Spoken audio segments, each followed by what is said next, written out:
आऊज़ु बिल्लाहि मिनश्शैतानिर्रजीम बिस्मिल्लाहिर्रहमानिर्रहीम रब्बि इश्रह ली सदरी व यस्सिर ली अमरी वहलुल उक़दतम मिन लिसानी यफ़क़हू क़ौली। बिस्मिल्लाहिर्रहमानिर्रहीम इन्नल्लाहा व मलाइकतहू युसल्लूना अलन नबी या अय्युहल्लज़ीना आमनू सल्लु अलैहि व सल्लिमू तस्लीमा।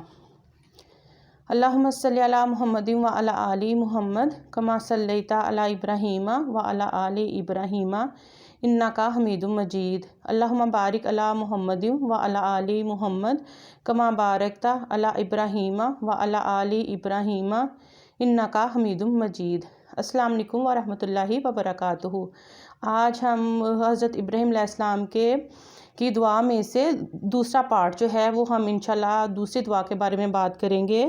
और कुरान पाक सूरतुल अंबिया में आयत नंबर 51 में अल्लाह ताला फरमाते हैं कि उससे पहले हमने इब्राहीम को वो समझ बूझ अता की थी जो उनके लायक थी और हम उन्हें खूब जानते थे।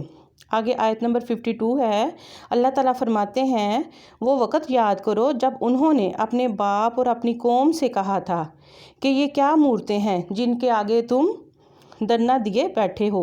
आयत नंबर 53, वो बोले कि हमने अपने बाप दादों को उनकी इबादत करते हुए पाया है। आगे आयत नंबर 54 में अल्लाह ताला फरमाते हैं कि इब्राहीम ने कहा हकीकत ये है कि तुम भी और तुम्हारे बाप दादा भी खुली गुमराही में मुब्तला रहे हो। आयत नंबर 55, उन्होंने कहा क्या तुम हमसे सचमुच की बात कर रहे हो या दिल लगी कर रहे हो। आगे आयत नंबर 56 में इब्राहीम अलैहिस्सलाम ने कहा नहीं बल्कि तुम्हारा परवरदिगार वो है जो तमाम आसमानों और ज़मीन का मालिक है, जिसने ये सारी चीज़ें पैदा की हैं और लोगों मैं इस बात पर गवाही देता हूँ। आयत नंबर 57, और अल्लाह की कसम जब तुम पीठ फेर कर चले जाओगे तो मैं तुम्हारे बुतों के साथ एक ऐसा काम करूँगा। आयत नंबर 58, चुनाचा इब्राहीम ने इनके बड़े बुत के सिवा सारे बुतों को टुकड़े टुकड़े कर दिया ताकि वो लोग उसकी तरफ रुजू करें। आयत नंबर 59, वो कहने लगे हमारे खुदाओं के साथ ये हरकत किसने की है, वो कोई बड़ा जालिम ही मालूम होता है, वो बड़ा ही कोई जालिम था। आयत नंबर 60, कुछ लोगों ने कहा हमने एक नौजवान को सुना है कि वो उन बुतों के बारे में बातें बनाया करता था, उसे इब्राहीम कहते हैं। आयत नंबर 61, उन्होंने कहा तो फिर इसको सब लोगों के सामने लेकर आओ ताकि सब गवाह बन जाए। आयत नंबर 62, जब हज़रत इब्राहीम अलैहिस्सलाम को लाया गया वो बोले इब्राहीम क्या हमारे खुदाओं के साथ ये हरकत तुम ही ने की है। आयत नंबर 63 में हज़रत इब्राहीम अलैहिस्सलाम ने कहा नहीं बल्कि ये हरकत इनके इस बड़े सरदार ने की है, अब इन्हीं बुतों से पूछ लो अगर ये बोलते हों। आयत नंबर 64, इस पर वो अपने दिल में कुछ सोचने लगे और अपने आप से कहने लगे कि सच्ची बात तो यही है कि तुम खुद जालिम हो। फिर उन्होंने अपने सर झुका लिए और कहा तुम्हें तो मालूम ही है कि ये बोलते नहीं हैं।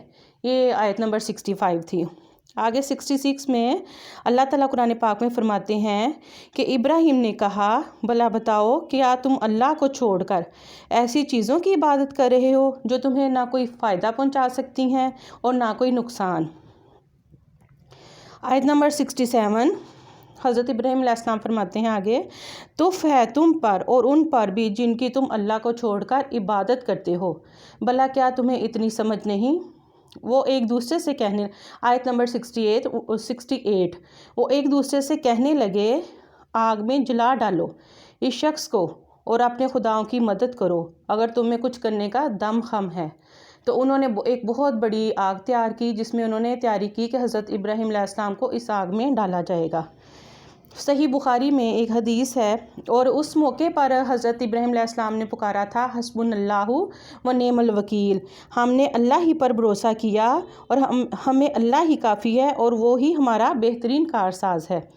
सही बुखारी में एक हदीस है कि सैयदना इब्न अब्बास रज़ियल्लाहु ताला अन्हु फरमाते हैं कि इब्राहीम अलैहिस्सलाम को जब आग में फेंकने लगे तो उस वक़्त उन्होंने पढ़ा था हस्बुनल्लाहु व नेमल वकील, यानी हमने अल्लाह ही पर भरोसा किया, हमें अल्लाह ही काफ़ी है और वही हमारा बेहतर साजगार है। اور تمہارے محبوب حدیث کا اگلا حصہ، اور تمہارے محبوب حضور پاک صلی اللہ علیہ وآلہ وسلم ہر مشکل اور پریشانی میں کہتے تھے حسبنا اللہ و نعم الوکیل۔ اور یہ اس کا ذکر قرآن پاک میں آیا ہے۔ قرآن پاک سورہ آل عمران آیت نمبر 173 میں اللہ تعالیٰ فرماتے ہیں، اور اس کا میں آپ کو ترجمہ بتاتی ہوں، کہ جب نبی صلی اللہ علیہ وآلہ وسلم اور اہل ایمان کو یہ خبر پہنچی کہ کافر ان کے خلاف سازشیں کر رہے ہیں، اور تو نبی اور اہل ایمان نے پکارا حسبنا اللہ و نعم الوکیل، ہمارے لیے اللہ کافی ہے اور وہ بہترین کارساز ہے۔ الحمدللہ، ماشاءاللہ، یہ دیکھیں کتنی پیاری دعا ہے حضرت ابراہیم علیہ السلام کی، اور یہ دعا پڑھنے کی دیر تھی۔ آگے 69 آیت نمبر 69 میں اللہ تعالیٰ فرماتے ہیں، چنانچہ انہوں نے ابراہیم کو آگ میں ڈال دیا اور ہم نے کہا اے آگ ٹھنڈی ہو جا اور ابراہیم کے لیے سلامتی والی بن جا۔ یہ دیکھیں دعا کی ماشاءاللہ برکت، اور اللہ تعالیٰ نے کیسے اپنے محبوب جو نبی تھے حضرت ابراہیم علیہ السلام، ان کو آگ سے بچایا، اور آگ کو یہ حکم دیا کہ ٹھنڈی ہو جا اور سلامتی والی بن جائے ان کے لیے۔ تو یہ بہت پیارا وظیفہ ہے، اور یہ ہمارے پیارے محبوب حضرت محمد صلی اللہ علیہ وآلہ وسلم بھی اس کا اپنی روٹین کا حصہ بنایا ہوا تھا۔ انہوں نے وہ بھی یہ وظیفہ بہت زیادہ پڑھتے تھے۔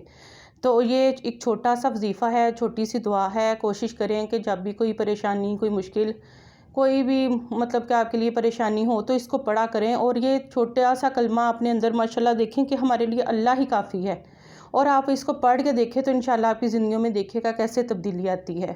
تو انشاءاللہ ملیں گے اگلی ویڈیو میں۔ السلام علیکم ورحمۃ اللہ وبرکاتہ۔